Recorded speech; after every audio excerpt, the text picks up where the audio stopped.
Henry Tillman, Mr. 1984, man. 84 strong, baby. You were a heavyweight in your time, and obviously the big news in the heavyweight division today is Big Baby Miller tested positive for TB. Did you hear that yet? Yeah, man. How stupid can you be? Man, get ready to fight for what? $5 million? 6.5. He'd never get that. He'd never get that opportunity again. He may not. There's a big chance he may not. Why would he do that? Come on, man.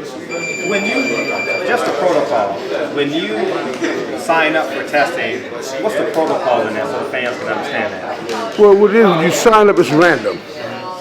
And they call you no matter where you are, especially once you sign the contract. Say they call now, tell me where are you? I'm at Churchill. Okay, you need to be at Santa Monica and so-and-so in 2 hours. Don't be late. And that's how they do it. You can be in Germany. Where are you? I'm in Germany training. Okay, you need to be on so-and-so street in Germany at this time. Ask this guy, and they're going to give you a test. That's how it's with all sports. Have you ever been on the side of someone falling out because of PEDs? No, it wasn't as big when we was coming through at the time as now. A lot, not only fighters, you know, a lot of different sports is dibbling and dabbling, you know, like the guy with the bike when he had the little motor inside the frame to help him. I said, oh my God. They said, who's the guy? Who's the guy they said he was guilty of it? Not Armstrong, they got him for the dope thing. Yeah. There's another biker. They just got him, he said he been doing this for years. These little bitty motors inside the frame though. And hooked up to the thing, it's like a little motor. It's still bigger than the battery. I said, wow. And they gave that extra push. Yeah, when he got tired, them heels and stuff, that helped. Now you're back in the heavyweight division, big win March 16th. Oh yeah, Mark, Charles Martin, he's doing real good. He's back down and we start training tomorrow, in fact. Oh really? Yeah. So you got a date? No date, you just have to get in the gym, keep some gas in your tank. So when we get that date, get that phone ring, we already rolling. You know, that way you don't have to struggle. Now, he won because he was obviously winning the fight, but he won because of disqualification. Did he win disqualification? Yeah, the guy kept hitting him low. Did you think he was trying to find a way out of the fight? That's what I think. You think so? Yeah, because I think he talked real tough during the press conference, but once he got in front of Charles, he seen it was a whole different, with sitting there with their clothes on talking. And I think he just said, well, it's just a little bit too much. I bit off more than I could chew. But Charles he's a big kid, man. He's a big guy. Athletic kid. Yeah. And left-handed. And left-handed, right. And can punch. And can punch, Yeah. Now, how would you shape the heavyweight division today? And who would you want Anthony Joshua, a person like Anthony Joshua, to fight? Obviously, you would want the rematch with Charles Martin, but yeah, definitely that. And I would like to see, the best start fighting the best. Like back in the days. I like to see him eventually fight Deontay Wilder. I can't say when and where because only they separate camps know when their guys are ready to take the next step. But, so that's what people don't understand. That's not inside of boxing, that's only in the seat with the popcorn watching. They just want to see the best fights, which granted is okay, but they don't know it's a lot of variables that go with that. Money, timing, mandatories. And regular boxing fans don't understand those things. That you have a mandatory to pay him to step to the side and fight whoever you think he should fight, or he has to take the mandatory or get stripped. But they don't understand it. They think it's just, you see two guys, you think they're good enough to fight each other, put them on TV and let them fight. That's not how it goes. Who wins, Joshua Wilder? Well, I don't like to predict fights like that. I like to leave the excitement there and let the excitement come out at the outcome of the fight, Now, you won a gold medal, Wilder won a bronze medal. Can you talk about the difference in styles and how you won it and why it seems to be like disparaging comments as it relates to Wilder on his quote-unquote unorthodox style? As in? Like people say like he doesn't fight the contemporary style, like a Mark Breland per se, or a Floyd Mayweather. Yeah, his style is unorthodox, but he make it work. How can you argue with the success? The man is 41-0 with 40 knockouts. Ooh, how can you argue with that? I have a kid, a cousin now. He's a 140-pounder, and he'll remind you of a giant Aaron Pryor. I'm not changing nothing. All I'm doing is just adding a little more savvy and a little more ringmanship to it by getting you working with better guys. But he'll throw a right hand at you and wind up southpaw, then throw a left hook and hit you with both of them. because you don't see it coming. He don't even know he's gonna do it. So how can you read that? And he had about 65 amateur fights and won the Nationals, the Golden Gloves, and everything. But he's just so unorthodox and scary. They call it the Matrix. They call it the Matrix. Coming to the gym, they say, "Oh, here comes the Matrix." So the goal was to win. It's a win, yeah. You know, it's everybody have a different route into getting to where they're trying to go. So like I tell people, you got seawater, you got fresh water. If you can't swim, you jump in either one of them. The result is the same. You're gonna drown. Am I right? That's life. Same thing. You know, you have good, you have bad life. You choose the good road or the bad road. Speaking of life, what's some of the highest moments of your boxing career? And something else that fans may not know. I say amateurs because to me amateurs is harder than pros to me. Oh yeah, man. Especially in the tournaments you fight 5 days in a row. You have to make weight every day. And every time you beat a guy, it's not like you fighting a guy that's less. You fight the guy that's better than the guy you just beat the next day.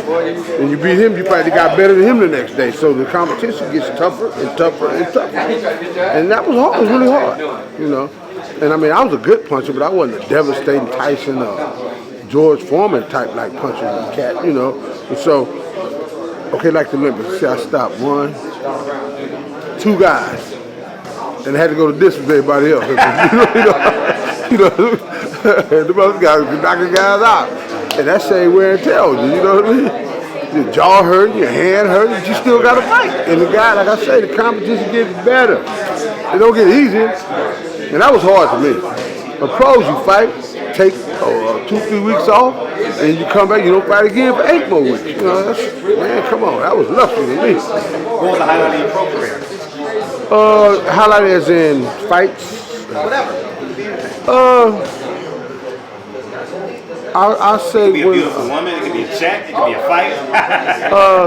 Kind of all of the above on that right there. But I think the traveling, you know, of course the money, the wins, and the accomplishments, that's important, but the travel experience I got from traveling and meeting people across the world, and I have friends today that I met in other countries or other cities and states that we're still tight to this day, but we don't see each other unless it's something to do with boxing. Like if I'm going their way, I call. Yeah, I'm right here. Come on, I got you. Or they give you the same here. You in town, I'll be in LA.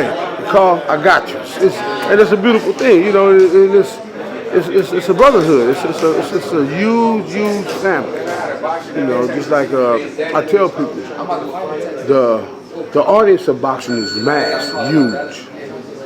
But the inside, the mechanics of boxing is very small. And if your name is good, everybody know it. And if your name is bad, everybody know it. Even if they don't say nothing to you. But as soon as you walk off, man, that's the dude that stole it. You know, that's the guy that stole so-and-so. That's the guy that cheated so. You know, it's like that. Just like when it's good, they walk, oh man, it's a good dude there, man. He got so-and-so, he's doing this, doing like that. That's how it is, you know, it's pretty transparent. For me, I'd say all of them. Because you train 8 to 10 to 12 weeks for either one. I don't care if you knock him out in the first minute in the first round. You still train 8, 10, or 12 weeks. You still had 3 or 4 sparring partners. Spar 3 with 1. He get out a freshman, get in. We spar every day when we was fighting. You know, our guys now, they spar every other day. I'm not saying it's good or bad. Well, no, we did both. But and people say, man, don't you think that's kind of wimpy? I say no. I think it's just that the fighters today are much smarter than when we were and much knowledgeable and have more information on what they're doing to themselves by boxing and fighting and sparring. And we just didn't have the knowledge that these guys have, all the information, all the access. Stroke of a key, you can find out pretty much anything from Google. You know. You get tired of Mike Tyson question? You get tired of that? No, it goes with territory. I mean, it goes with territory. You know what I mean? And I see people get mad at me. I say, how you get mad? I mean, I appreciate somebody to ask me about something that I love doing every day. It's a pleasure to me to talk about boxing. That's all I do. It's all I want to do. You know, I don't want to be the president of the United States, none of that. I don't want to be a singer, a rapper, a musician, a basketball player. I want to do boxing. I did it myself. 10 years as a pro, a year and a half as an amateur, and I've been doing it now almost 25 years outside the ring. So I'm doing just what I want to do. I'm gonna die with a smile on my face. No regrets. What's been the toughest moment in your life, would you say? Like, the toughest moment where you had to dig as deep as you possibly could? Well, I say just me making a transition. You know, I was kind of a getting in trouble type kid coming up. I didn't start boxing until I was 21.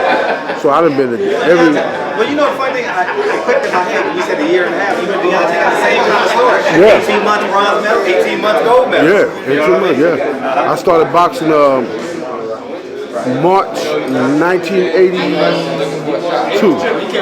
I turned 22 August of 82. December of 82, I was in the Nationals. My first fight from behind the wall was in the Nationals in Indianapolis, Indiana. Yeah. My 11th fight was with Elmer Martin from the Navy. He had like 200-some fights from the Navy. Yeah, he was the regional 81 national champion. Yeah. Why did you get boxing?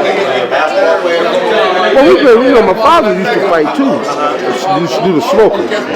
He even fought his brothers and everything. You know, they was making money. They get $5 a bout, you know. So he'll win, he let each other win, they was making money. But you had to learn how to look good doing it. And so he taught, we had a dirt basketball court, a dirt boxing ring in the backyard, and had weights in the garage, and Pops used to carpet it in. He built a shed on the back of the garage. We kept all the bikes and lawnmowers and all that. Well, our garage was like, had a fold-up bed, had a weight bench, weights, components set, black and white TV. So whenever our friends ran away from home, they came, they had to do 3 days. And Pops said, you got to go home and make amends with your family. I got 8 people here I got to take care of, so I did give you 3 days, get it together, put you out there. It's come a long way since then. Yeah. You're traveling every weekend, man. Al and Sam got you busy every weekend. Pretty much, yeah. Yeah, we rolling. I mean, you know, like I said, I have no complaints with boxing, you know, and doing my career, doing what I'm doing now with boxing, I'm happy, I'm satisfied, and I'm enjoying it. And it's that song say, I'm living my best life. You are? Yeah, because I'm still in boxing, but I'm just not taking the punches. I just told somebody, I'm Jesus in the flesh, man. Man. It don't get no better. No better. You do everything you love. You love boxing, you're dealing with all the fighters, you love doing the media stuff, you're dealing with that. What else could you ask for? Yeah. It's Sam's birthday. Today? Yes, sir. Yeah, him blocked the whole motherfucking place up. He blocked the whole motherfucking all the parking blocked up. Oh, I got blocked up? Hey, man, that's your first knockout right there. You want to get up? No, that ain't my man. I gotta thank you, yeah. All right. Hey, somebody.